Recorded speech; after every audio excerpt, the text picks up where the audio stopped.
You're Vinnie Johnson. You remember Vinnie Johnson? Microwave? Yeah, Detroit? Yep. Yeah. Turned into a Vinnie Johnson, man. Appreciate it.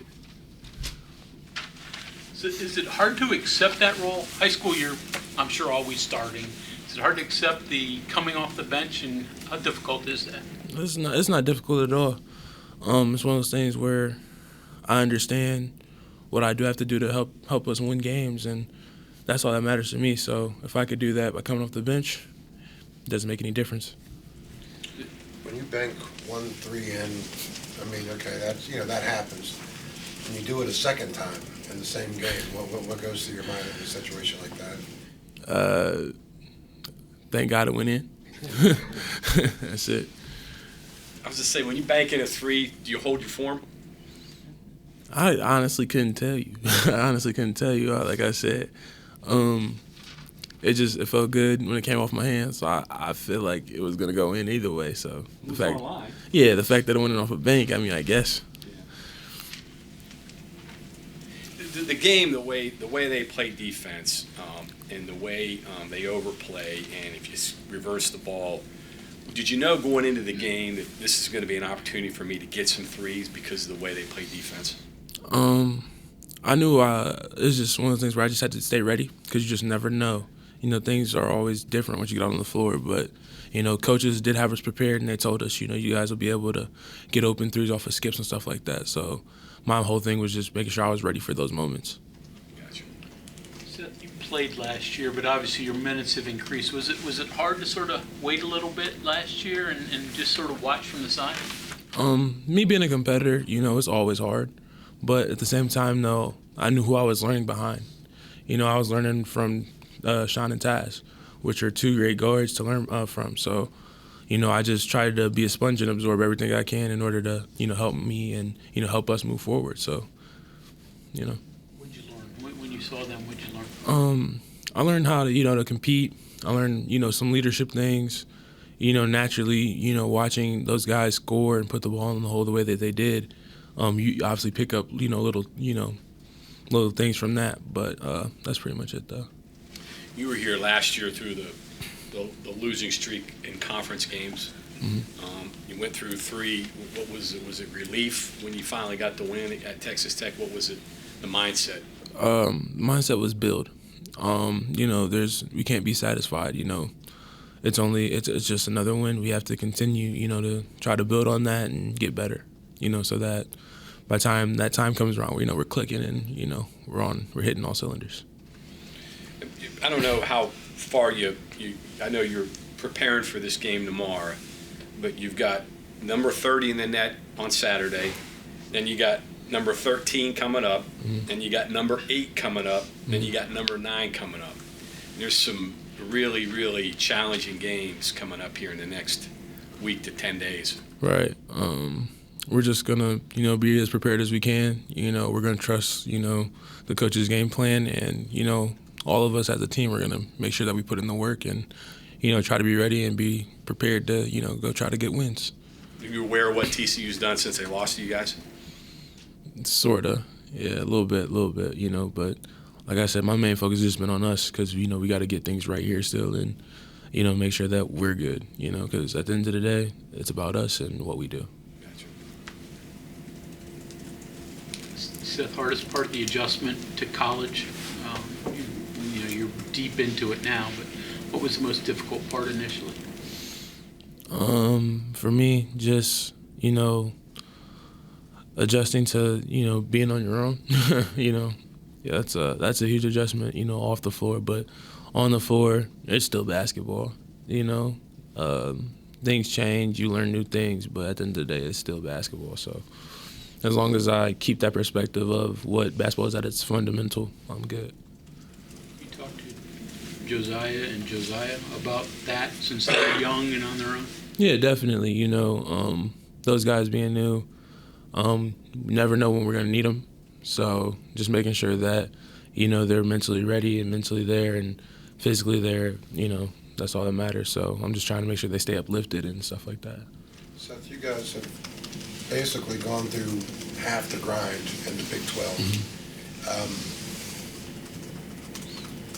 some people say, okay, well, this is kind of a change-up kind of a thing, but does this game against Auburn, it probably just feels like another Big 12 game, I would imagine, doesn't it? Does it feel like some kind of break at all?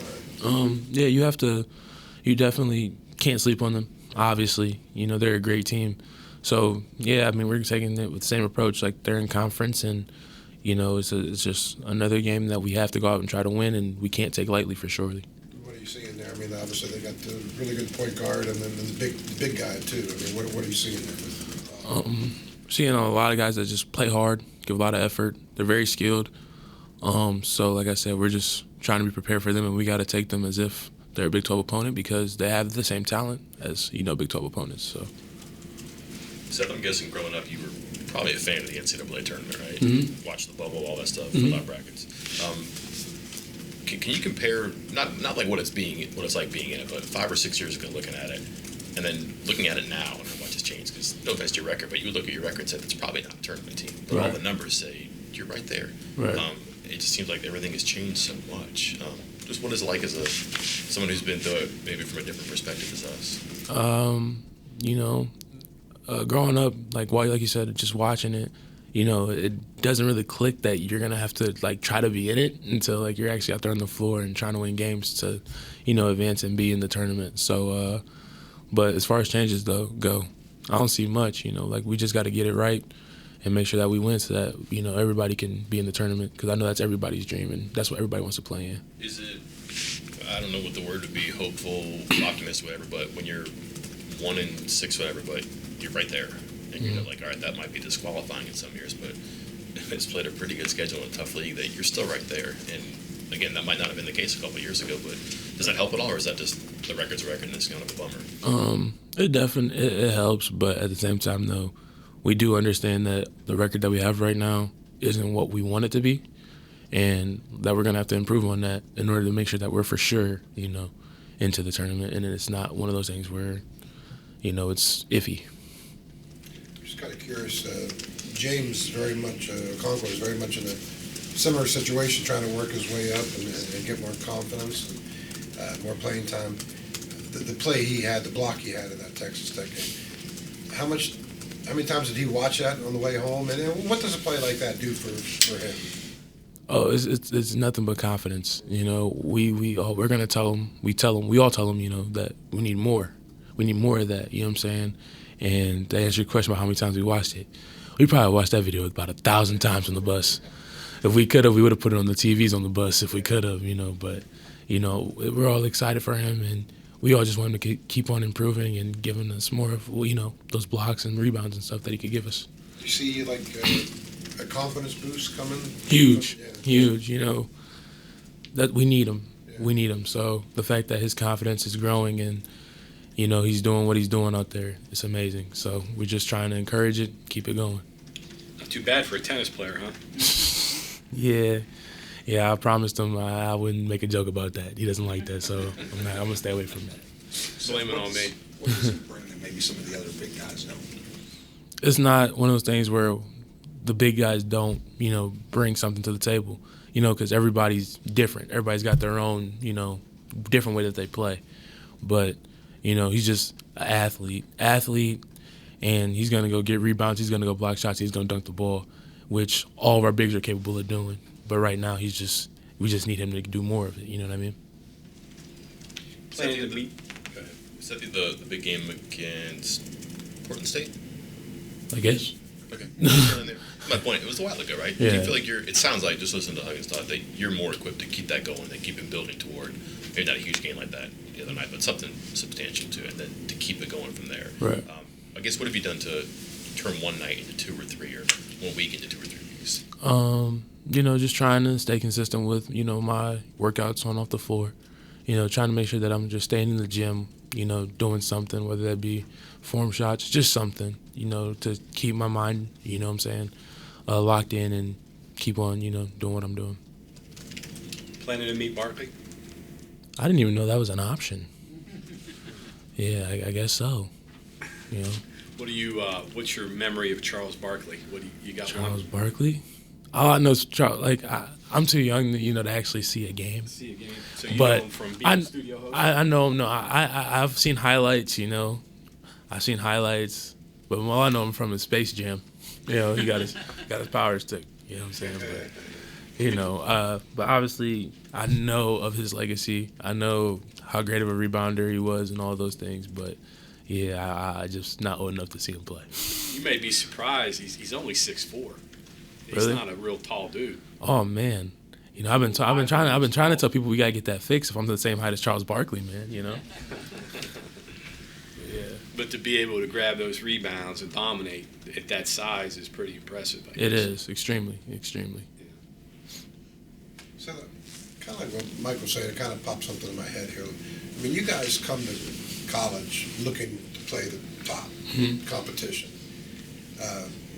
But when you look around the other leagues, even the other Power 5 leagues, I mean, there's good competition in those leagues. Right. But then there's also maybe a couple breaks, too.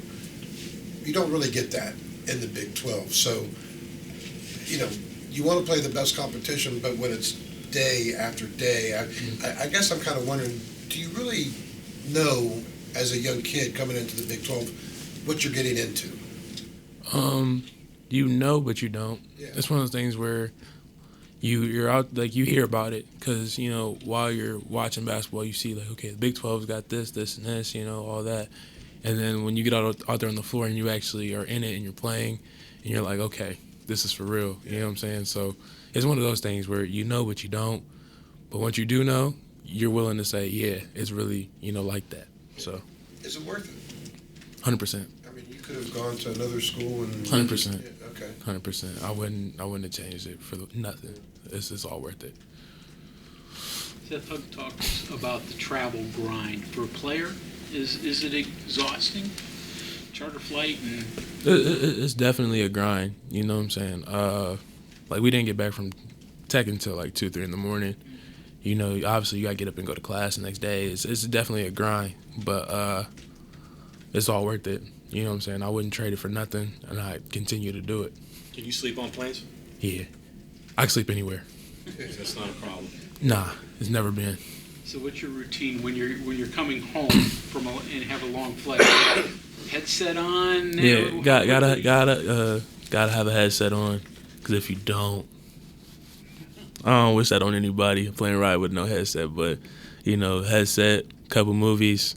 I like to track my movies by the amount of time we got on the flight. It's like a 3-hour flight. It's 2 movies, a movie and a half. But yeah, make sure you have your movies and your music, and you be good to go. Who snores? Who snores? I don't know, 'cause I got my headphones in. I don't be paying attention. It might be me. It might be me, because I don't only make it 15 minutes into the movie before I'm asleep. So the movie watches me. Seth, you hadn't won a Big 12 road game, right? Right. Was that trip it was like getting up for class Thursday morning? Had to be easy, right? To get up for class. Yeah. When we got back. And in your sales, right? It wasn't as hard as it would be, if we would have lost. But, obviously getting up at 3 in the morning and getting back at 2, 3 in the morning and going to class is not easy, But I did it. So. What's your class? Communications class. Yeah. Go in there. What's it like going to class and you got people there talking about everything you did in the game last night? I mean, everybody's watching the game on TV, and you have to go through that. I mean, what's that like? Yeah, it's cool. It's one of those things where it's you really realize how much, you mean to the university, kind of. And I use it as, once people tell me, we saw this, that, and the third, it's okay, I really got to go win because you guys really, care. So it puts just another level of motivation in me as well to go out there and perform well and try to win games. Seth?